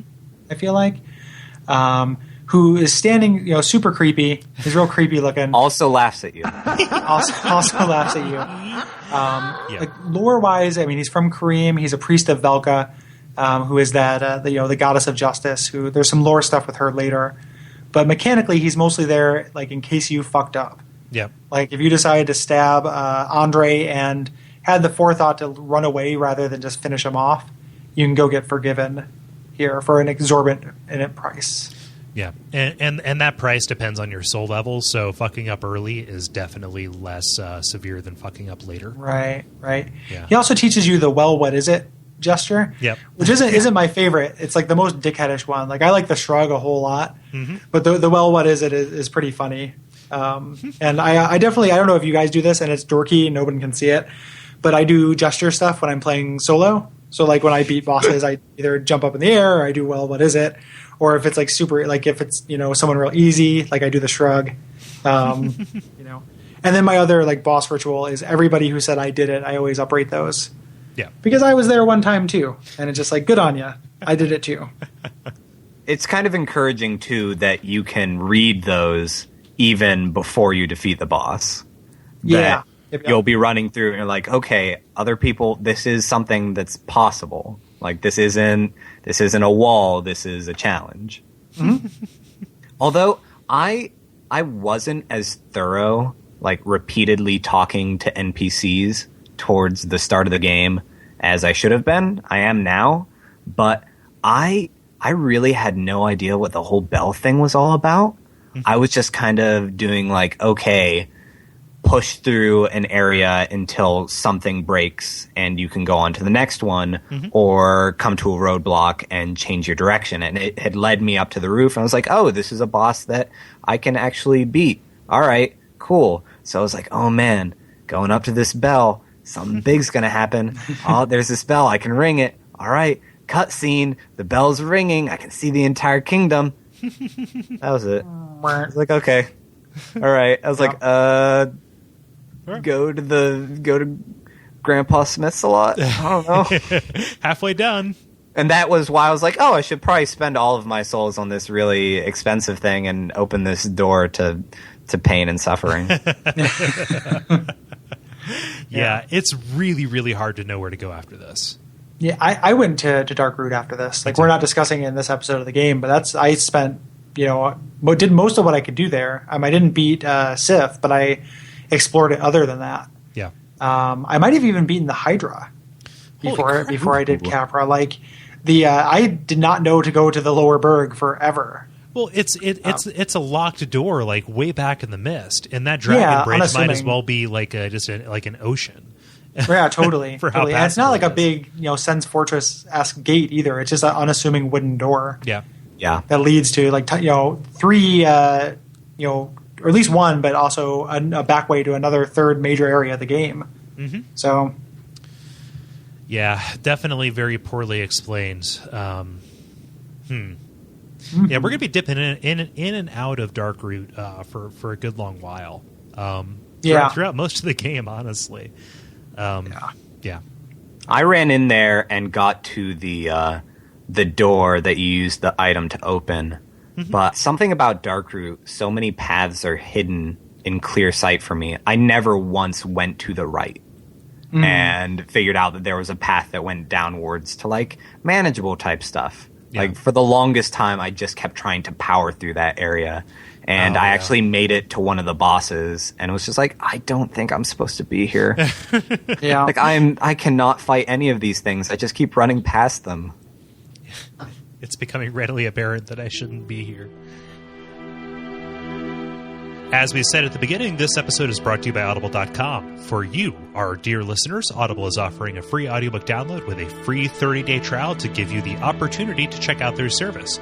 To download your free audiobook today, go to audibletrial.com/bonfiresidechat. Again, that's audibletrial.com/bonfiresidechat for your free audiobook.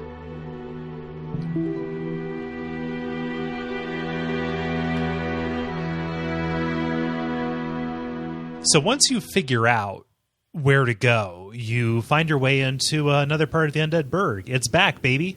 And in case you're curious, it is the door, right after Solaire, but right before the Hellkite Dragon. And you go down. Is it stairs or is it a ladder? There's a bunch of ways in and out. Both. Yeah, it's a stairs down to a ladder. Yeah, I have a fun story about this. completely forgot that I picked up a Lower Burg key. Had no idea that was in my inventory. 2, only knew that I was supposed to be going to a Lower Burg because of the lineup of places for this show. when it was announced way back, I was like, okay, after the parish is a Lower Burg. How do I get down to the bottom of the Burg? So that was actually when I went and fought the Black Knight in Burg, thinking that was the way to go. It wasn't. Eventually, I found this door, and I think I had gone to I had recently kindled at a bonfire that was way out of the way because I was exploring, and couldn't just, run around on the bridge because of the Drake. Yeah. But I found this door, opened it, unlocked it, was so excited, I ran forward, completely missed the ladder when I tried to press X on it. Oh, no. Fell all the way down to my death. Had to make it all the way back. It's like, Dark Souls. But you knew where to go. I knew where to go. But it was just like, hey, you figured out what to do. Splat. Let's hurt you. When you say you forgot that you had the Lower Burg key, like, you get it with no ceremony at all. Right. Yeah. Right? For being the next major quest item you need. It's like not even on the critical path either. Like, it's behind that gate that closed, and you would have to think that is a place that's connected to where you were. But really, you just have to hope. And it's not even labeled a Lower Burg key. I just picked it up. It's the basement key. Yeah. Yeah, what? There's a basement in the building you're right next to. It's not a basement. Like, the shitty part of town is not known as the town's basement. I also thought that I was missing some secret doorway in the Smith area or something, that there was some basement that connected over there. I think in the area with the demon, there's some kind of little ledge or aqueduct or something that I kept trying to jump up to, but I don't think is an actual path in the game. Okay, so this is where I really wish that I was more attentive at reading item descriptions, at least as far as keys go. I'm all about reading weapons and stuff. This is the description for the basement key. Opens the narrow passage leading below at the far face of the Great Bridge in the Undead Burg. The lower Undead Burg is a treacherous place. Do not turn your back on the wily thieves or the wild dogs who serve the Capper Demon. So that's amazing. Who even knew? Oh man! That's everything. Guide in the key descriptions. We don't even have to do the rest of this episode. That's it. That's everything. Yeah, just pick up the key. Download the key from Duckfeed.tv and then follow along there. Yeah. So man, yeah, I wish I had read that as well. What a dum-dum I am. Bad on us. Yeah. Holy shit. I actually like this area, though. One of the things I like about it, bad on, that was segue. It was bad on us, good on the area. Yeah. Is that I like how short it is, and this is one of the first times in the game where they're really varying that up. Yeah. There's going to be areas that are huge and sprawling, like the parish, and then there are going to be these little nuggets. Mm-hmm. And I was really surprised when I found out how short this is. This is 2 city blocks. Yeah. Yeah. That's it. I kept thinking there was going to be more to explore. I actually thought the depths were part of this same area, so I did those right after this. Yeah, and it's weird because it's kind of like the Valley of the Drakes in that it connects to a lot of different places for how small it is. Right. Mm-hmm. Yeah. Yep. So that was the thing I wanted to say, and I said it. One of the first, when you first get here and you're attacked by those dogs, those dogs are real sons of bitches. Yeah. I think those guys are really fucking tough, and they're fast and really aggressive. Mm-hmm. And do a good job of jumping away from a lot of your swings too. Yep. And to your point about the having a weapon with a narrow arc, fighting them on those stairs when you first go down, you are very likely to have your weapon clang on the wall. Yeah, and unsuccessfully attack them. So, but I'm maybe just putting this together now. That is training for something that's going to happen very shortly. Oh yeah. As far as managing these things, it's really important that they appear twice on the way, because it's really important that you learn how to deal with them. For real. Yeah, God, and you don't see them again after this at all. There's some in the depths. In the kitchen of the depths, which is one of the weirdest things. Like, our sewer kitchen, they're in the sewer kitchen. Yeah. So I figured they were around there because of, like, scraps of meat or whatever. And then later on, I don't know if it's the same, like, character model or enemy model, I guess. The little red things that are very similar to the dogs but sometimes breathe fire. Are those dogs little dragons? Yeah, they're dogs as well. There's lots of other dogs, Cole. They're also in the DLC. I'm wrong. Dog loadable content. Dog loadable content. Dog souls. I said it once. Say it again. Bark souls. Prepare to lie down edition. Oh man, check the appendix for that. Yeah, so it's those dogs are real sons of bitches, but I would venture to say not as big of a sons of bitches as the thieves. The thieves are awesome. Like these ambushes, when they come out. Like one of the cool things is like the first time. So you're getting ambushed, which I really like. Again, any sign that the enemies are preparing for you and are intelligent, I like. Yeah. The other thing is once you know the ambush is coming, you can straight up stab these fools through the door before their ambush gets sprung. Yeah. Which is really cool. Like the doors had to be shut, and that's a permanent state. So once they open, they stay open. Right. But if you go down here the first time, you can get through and just kill two of the guys, and all the other doors just spring open like it's a haunted house. Mm-hmm. And they're just they're on pneumatics, and you only have to fight one of them. And fighting one of them is not tough because the big thing with these guys is like they can parry you, they can backstab you, they flank you. Like when you're engaging in melee, other ones will throw poison knives at you. Yeah. Or maybe they're not poison knives; they might just be regular knives. But the the tactics and stuff that they're using it's real crazy. Like this is a really kind of sophisticated set of fights. Yeah. With these guys. I love their backstab animation because they like climb onto your back. They ride you like a backpack, and then they slit your throat. They're like backpackulas in that way. They're like Scott Bakulas in that way. Yes. Yeah.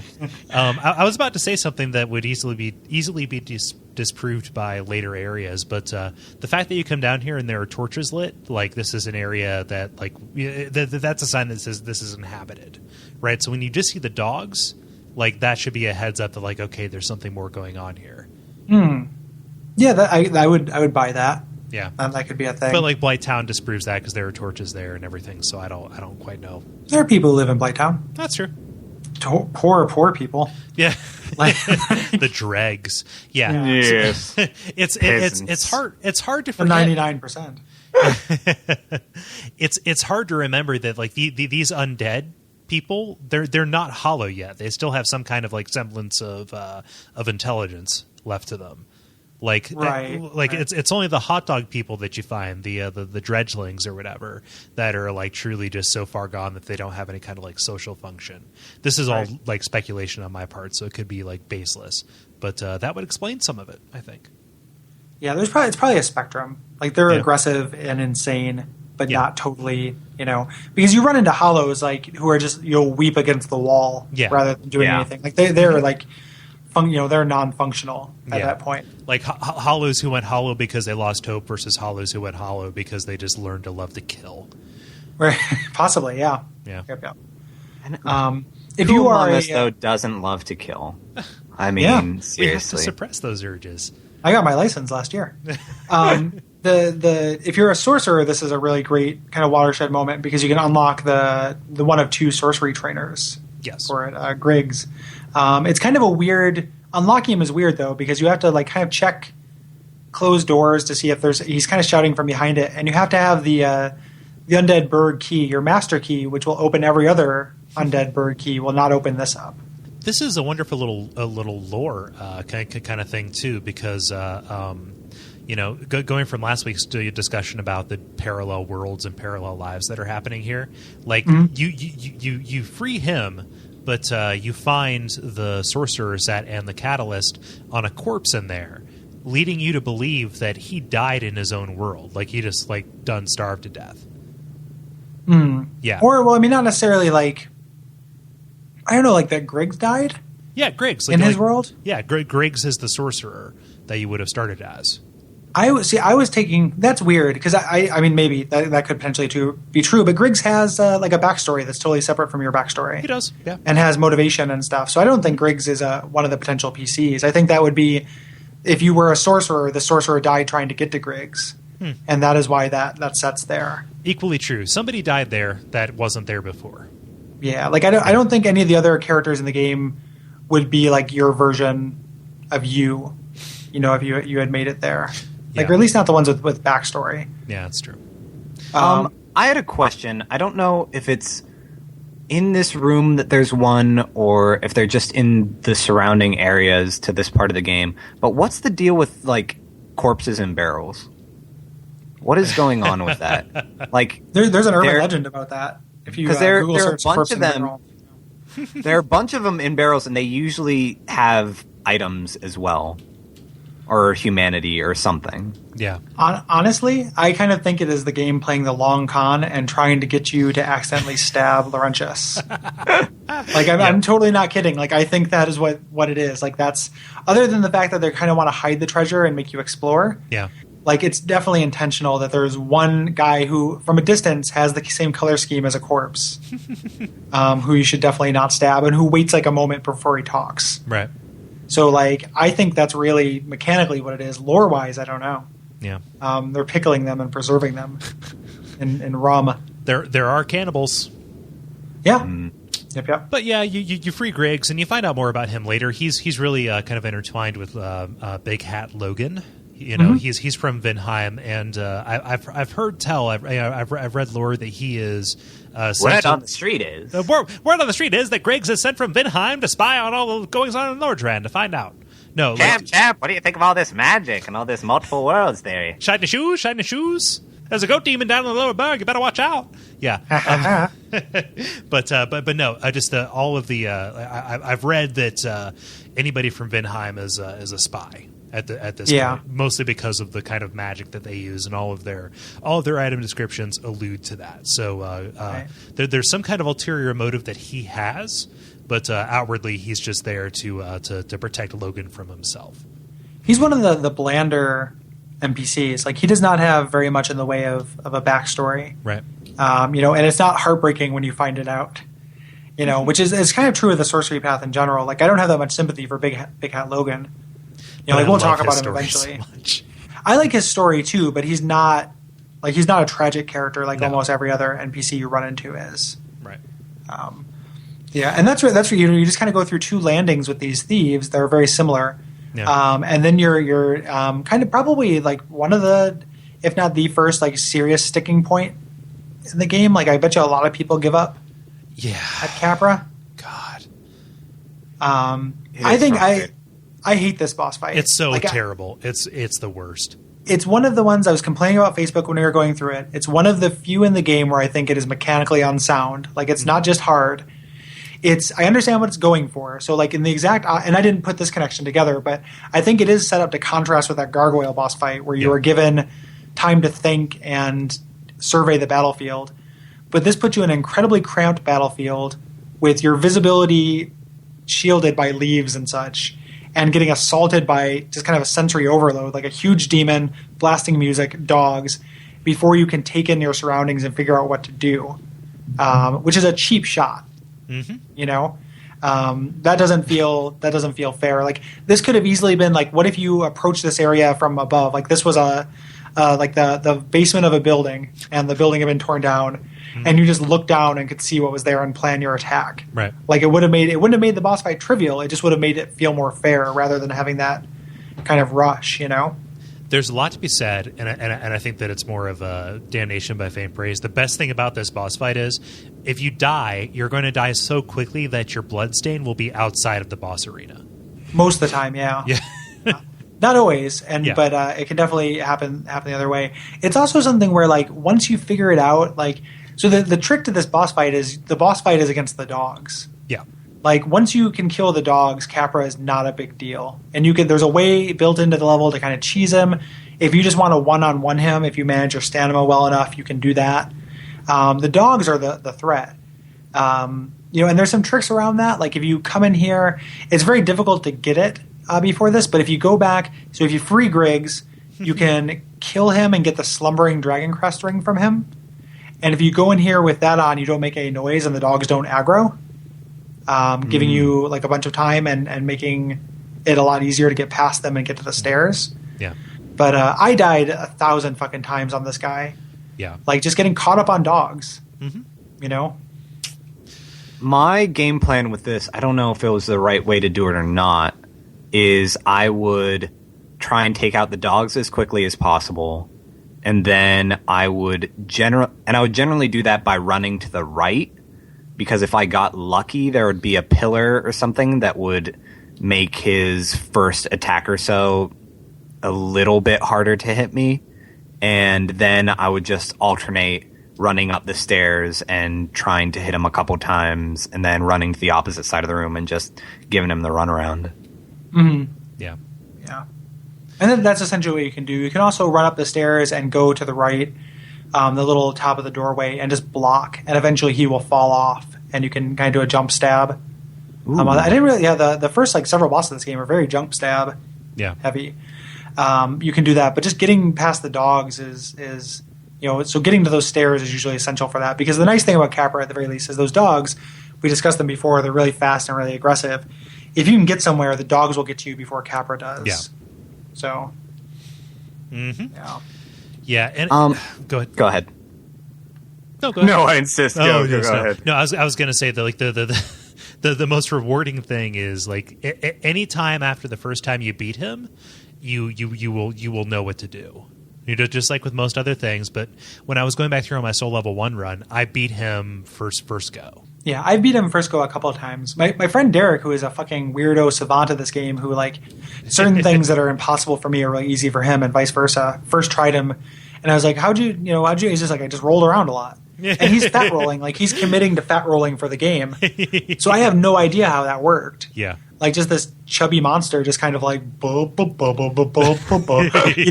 like the fastest enemies in the game. Like I don't know how he did it. I would love to have seen video of it. He's Sigmire, right?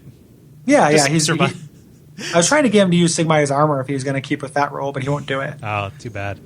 There's a super cheesy way to fight Capra actually, without even going into the boss arena. If you break sequence and use the master key to go to Blighttown, you can collect some dung pies. I believe you can maybe buy them from the female undead merchant if you go through. You can, I think so. Yeah. You can actually huck those over the wall and poison everybody inside of there. I had no idea about that. Are you serious? Yeah. That's insane. That's great. I had no idea what those dung piles even did. I just usually feed them for souls later on. So I was like, oh, this is one of those garbage items. Cramp eats shit. That's why his breath stinks. Yeah, exactly. Hey, there you go. Like, there'd be a nice scene if you could apologize for feeding him all those dung piles, and that's but that's crazy. I had no idea about that. That's awesome. It's a thing. This was also one of a couple moments that I've had in this game where I have encountered an enemy that I saw before I started playing the game or even really knew about the game or had any interest in playing the game, which was that I saw them in fan art form first. Yeah. Because I followed the post your favorite awful or crazy awesome fan art thread on Something Awful. And I saw all of these adorable little chibi pictures of like, oh, some guy with a dead cow head and, a little body and two big swords. And just consistently there'd be really adorable pictures. And I came up against him and I was like, oh, he's actually kind of terrifying and pretty difficult. But Smog and Ormstein, or whatever their names are, I saw them through one of those threads first. And I think it's the fan art that comes out of such a dark and difficult game, I really appreciate how it's usually either pretty adorable or just really friendly and goofy. Yeah. I've seen a lot of Sunbro, Sunny D, pouring them down your gullet type fan arts for this. I'm just really happy I haven't seen Capra Demon's dick. In the world of fan art, that doesn't happen, right? And I've never seen anything's dick in Dark Souls. As far as I know, they're all neutered cats, where their genitals are just, fluffy patches where urine just magically appears without having any conveyance. And that's how I want my genitals in my video games and my pets. Just get rid of that whole really messy glad business. Those crows later on aren't anatomically correct. That would be awful. Flying all around, jumping on your head. Ugh. Yeah, doing like a wrestling move, kind of crotch slams on your neck back. The closest that you get is Quilog with her Barbie boobs. Later on, but yeah. Yep. It's probably because they're tiny penises, and they didn't want to show it because it was so horrific. Chaos, the power of chaos. Oh gosh, what hath the Witch of Izalith wrought? Yeah. Why didn't I take the blue covenant? Anytime somebody who calls themselves a fan picks up a pencil, it's a race to dicks. Yeah. Tyler, you sent us a wonderful fan image in the lead up to the show here.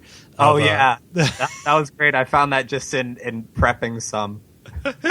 I'll describe it. It's a line art drawing of the Capra Demon, and it says "Fuck the police," and he's standing next to a sign that says "Please do not occupy narrow spaces." I'll post that in the show notes. That's great. His weapon, the Demon Great Machete, is one of the better two-handed swords in the game. Yeah. You have a really small chance of getting it here, but you have a greater chance at another time. There's another opportunity to pick it up. Yeah. But you luck out. It's similar to the Boar's Helm in that way. Yeah. But yeah, that's just about the Burg. I mean, you unlock the depths, which we'll be talking about shortly, and then you also unlock a merchant who has no lore significance. That sells some useful items. She's soup's creepy. She hits on you. Oh, she laughs at you. Yeah, she does laugh at you. She's the NPC who laughs at you. Yeah. Oh, yeah. In case you were confused. Do we have any other final thoughts on Capra other than that, like, he's questionable design, he's a real son of a bitch? Just that the path down to the depths and to the shortcut, just to the right of the entrance to the Capra Demon was another one of those hidden in plain sight moments for me. Yeah. I was somewhat comforted by the fact that when I Googled, like, how in the world am I supposed to get to the depths? Where am I supposed to go from here? There were a lot of other people who hadn't seen those steps. Yeah. Cool. So what are we talking about next episode, Cole? Well, we will be talking about the Darkroot Garden and the depths. Now, the Darkroot Garden, if you go and find a sealed door and also a crazy butterfly, you have gone the right way. If you find a crazy Hydra or a wolf with a sword, you've gone too far. It's a weird kind of area. For the depths, you're going to go from the crazy sewer kitchen up through some kind of weird dragon. If you find an area with poison and awful platforming, you have gone too far. Yep. And our guest next week, unless something terrible happens, is going to be Russ Frushtick from the Besties podcast and Polygon. So, big fan of the show. Russ, if you're listening, I love your work. Yes. Yep. Super psyched about that. That'll probably be a shorter episode since we're just doing the depths. Yeah. So if you have thoughts about the depths, stories and stuff, please hit us up through the usual channels, which will include the Facebook page, Duckfeed.tv/contact. Yeah.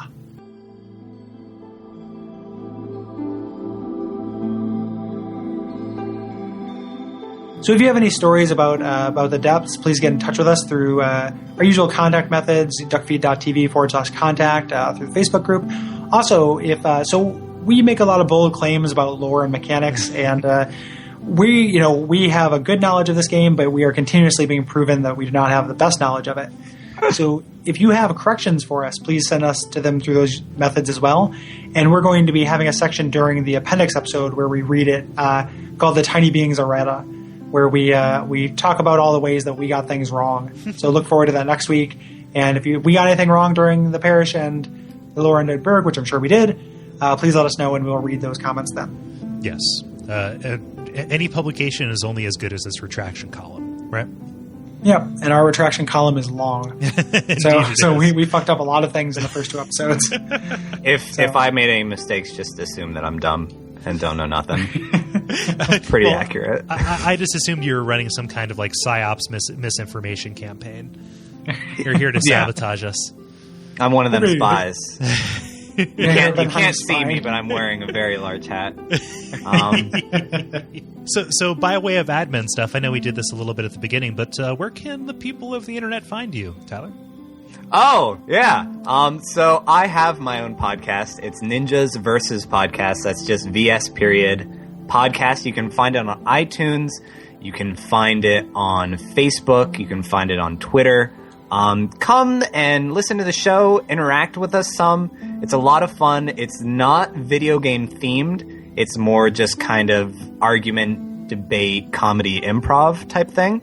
So, if you like having fun and like hearing people talk about whether they would put their grandma inside of a snow globe full of peanut butter and shake her up, or hit their firstborn son with a golf club but get a hole in one, then maybe you'll like my show. But almost more than anything, more than subscribing or rating or any of that junk on iTunes, if you have any good questions, I know a lot of people have fun would you rathers and fun verses that they like to use for, driving conversation or dinner conversation or times out with friends. Send it to Ninjas Versus Podcast, that's VS no period, at gmail.com. And we will argue it on the show. We are always looking for new questions, and all of the questions that we do are listener submitted. Okay. So, and if you like me, you can follow me on Twitter. I'm Cool Guy Crumrine on the Tweetos. I usually tweet about music, theater, and really bizarre retweets. Yeah. Here's my question: Capper Demon for eternity, or pounding a nail through your dick? I don't know. It's a pretty tough one. Clearly the nail through your dick. Like, have you ever seen Kinsey? Like, people do that on purpose, man. And eternity is a long time. I've been playing this game long enough now that I don't have one. I made poor covenant choices. This gets there. Oh, so you joined Gwen's Dick Rippers, did you? You found that secret. You just have to grip it and rip it. Should have picked Dick and rip it. Dick and rip it. Oh man. A lot of rippers. So let's wrap up our own admin stuff here, I guess. So if you would like to support the show and to join in on the conversation, we are facebook.com/bonfireside chat. You can look us up on iTunes. We are still rip roaring through the new and noteworthy, and we're getting a couple of ratings and reviews all the time. That can be helped out by your continued support. Every rating or review that we get helps more people see our show. We are incredibly successful with this so far, and if you like us, stick around and maybe tell a friend. This show, just like Dark Souls itself, lives on evangelization. Yep, and please tell your friends about that. If you would like to help us out in a concrete way, you can go to Duckfeed.tv /tipjar, make a donation, do something like that, and you'd not only be helping this show, but you'd be helping segue the other shows on the network, including Kole and I's other show, Watch Out for Fireballs, which is a retro video games book club style podcast. There is also Kole does a show called Those Damn Ross Kids, which is a comedy show he does with his brother. A show called The Level. I would recommend, if you like this podcast, starting with the episode of The Level that features either me or Tyler. Yeah, we have both pretty good ones. Yeah, and it's safe waters. You've already been there. But there's a very good kind of news roundtable discussion of the best video games. Description I heard of it was somebody in the iTunes reviews called it like an audio video game magazine, which is very close to what it is. It's just kind of like, here's the recent games that are out right now, here's the recent news, here's some letters from the fans. It's a nice experience. I appreciate that. That's great. Yeah, agreed on. And if you like Gary, he does several great shows. He does the Pitch with his friend Brayton Cameron, which is where he and his friend Brayton come up with products that, quite frankly, will help the entire world, honestly. We got coming up, I think that we have the Dry Thigh dry thaw waterproof pocket system, I think is the name, which is for if you are tired of putting coffee in your pockets and getting it everywhere. And then coming up, we have such things as something called the pleasure throat, which I won't tell you what that is. Exactly. And then the Butterfield family friendly neighborhood horse course, home for wayward horses. It's all about innovation. Yeah. So, yep, and it is. We are captains of industry. It's about innovation and quite frankly solutions, I would say. Mm-hmm. Yeah. Yeah. So, Blue sky engineering. Yeah. Blue sky solutioneering. Yes. Yes. So check that out. It is a wonderful show. Listen from the beginning because there is a mythos that is developed. I don't want to draw attention to specific instances, but it's there, and it is wonderful. Also, Gary does a show called Dead Idea Valhalla, which is currently in reruns, but it's no less entertaining the second time around. Wonderful comedy skits and music and characters and things like that, and it is a wonderful listen. So we are chock full of content on this network. Yeah, and new stuff will be coming for that at some point as well. I also want to throw in a plug. I'm plugging this as much as I can because I want some more people to get on it. Two things. So the Pitch has a Twitter as well. So at PitchPod. And then the YouTube channel for Watch Out for Fireballs. I'm doing Let's Plays. So in the interest of not having the admin go on too long, we just want to say thank you so much for listening. If you are playing through this on the first time, don't get discouraged by the Capra Demon. There is much worse stuff ahead, so you haven't even seen the worst of it yet. That is true. But yeah, until next time, signing out. My name is Gary Butterfield. My name's Kole Ross. My name's Tyler Crumrine. And praise the sun. Praise the sun. Praise the sun.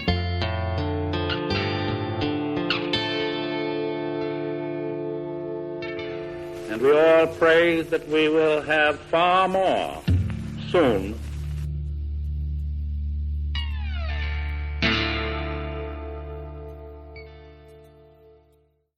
The guests are so much gusto with our stupid catchphrase. Oh, I love it. I love anything that is repeated until it is no longer funny and then is funny. That's the entire premise of my podcast. It just oscillates back and forth. It's like a sine wave. Oh yeah, it's no, seriously, dude. And then wait, seriously, dude, and then seriously, dude.